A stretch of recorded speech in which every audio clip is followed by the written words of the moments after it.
सुभाषपा के राष्ट्रीय अध्यक्ष ओम प्रकाश राजभर जी हमारे साथ बातचीत के लिए मौजूद हैं। सर, आज ज्ञानव्यापी को लेकर एक बड़ा फैसला आया है। उसमें सर्वे की इजाज़त दी गई है। हिंदू पक्ष के पक्ष में फैसला आया है और मुस्लिम पक्ष की जो याचिका थी उसको खारिज कर दिया गया है। क्या कहेंगे, आपकी पार्टी क्या स्टैंड है? देखिए, ये न्यायालय का मामला है। न्यायालय जो फैसला देता है उस फैसले को दोनों पक्षों को मानना पड़ता है, चाहे वो आ, कोई भी पक्ष हो। अब उसको अगर धर्म के एंगल से देखेंगे तो अब अपनी अपनी सोच होती है, लेकिन न्यायालय का जो फैसला है, चाहे वो कोई धर्म मजहब का हो, व्यक्ति हो, सबको मानना पड़ता है।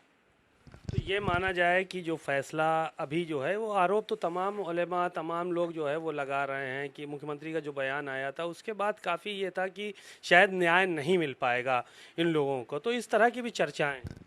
भाई, अगर उनको है तो उसके ऊपर तो भी अदालत है। ऐसा तो नहीं है कि लोअर कोर्ट में फैसला हो गया, आपके पक्ष में नहीं आया तो आप ऊपर जाइए, हाई कोर्ट जाइए, सुप्रीम कोर्ट जाइए। आपके पास तो खुला दरबार है, वहाँ जाके अपनी बात कहिए, आपको वहाँ न्याय मिलेगा। केशव प्रसाद मौर्य जी का अभी ट्वीट आया, उन्होंने कहा कि शिव भक्त होने के नाते मैं स्वागत करता हूं इस कोर्ट के फैसले का और सभी लोगों को जो है वो स्वागत करना चाहिए। नहीं, बिल्कुल न्यायालय के आदेश का पालन सबको करना पड़ेगा और वो अदालत का आदेश है। वो किसी व्यक्ति विशेष या किसी धर्म मजहब का के लिए आदेश नहीं है।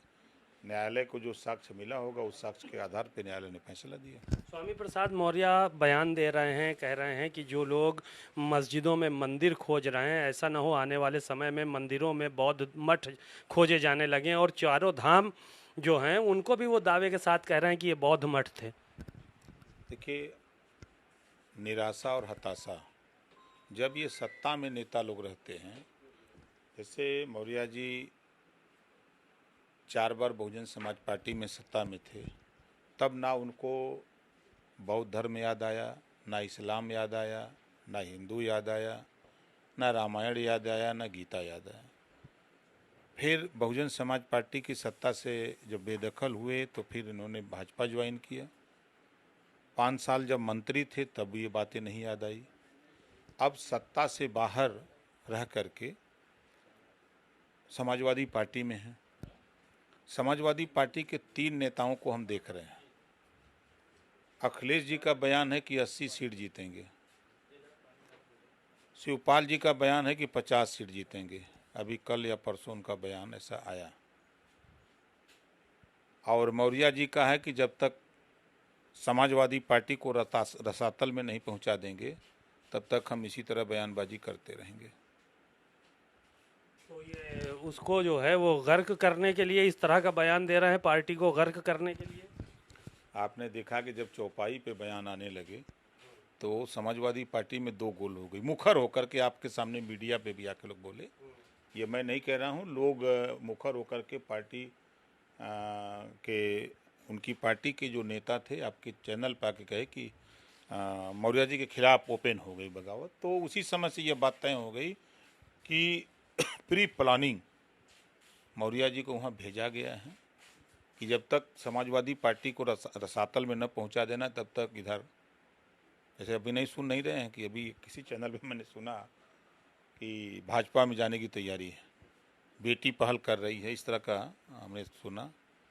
तो अभी कुछ काम बाकी है, वो कर लें तब फिर इधर आएंगे। तो आप लोगों से बातचीत चल रही है क्या स्वामी प्रसाद मौर्य को यहाँ लाने के लिए? नहीं, हमसे उनकी बेटी का बयान है, हमारा बयान नहीं है। उनकी बेटी का बयान है कि अपने पापा को मनाऊंगा, हमको ताने मिल रहे हैं, वो जल्दी काम पूरा करके इधर आ जाएं। तो बेड़ा गर्क करने के लिए गए हैं समाजवादी पार्टी का, उसमें वो स्वामी प्रसाद मौर्य ये मान के चलें, आपके बयान तो यही बता रहे हैं। 100% जिस तरह के बयान उन्होंने दिया है। अब शिवपाल जी आ गए 50 पर।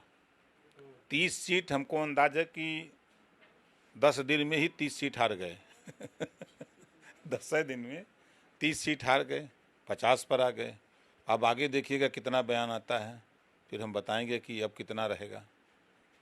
तो ये मान के चला जाए कि इस बार आप लोग 80 की 80 सीटें जीत रहे हैं, जिस तरह से बयानबाजियां आप लोग कर रहे हैं। नहीं, बयानबाजी नहीं। देखिए, आप अगर सच्चाई को विरोधी स्वीकार नहीं करता है ना, कि बसपा और सपा मिल करके लड़े तब 64 सीटें बीजेपी जीती थी, और 64 में जो 8 सीटें पूर्वांचल की हारी हैं उसको जोड़ दीजिए,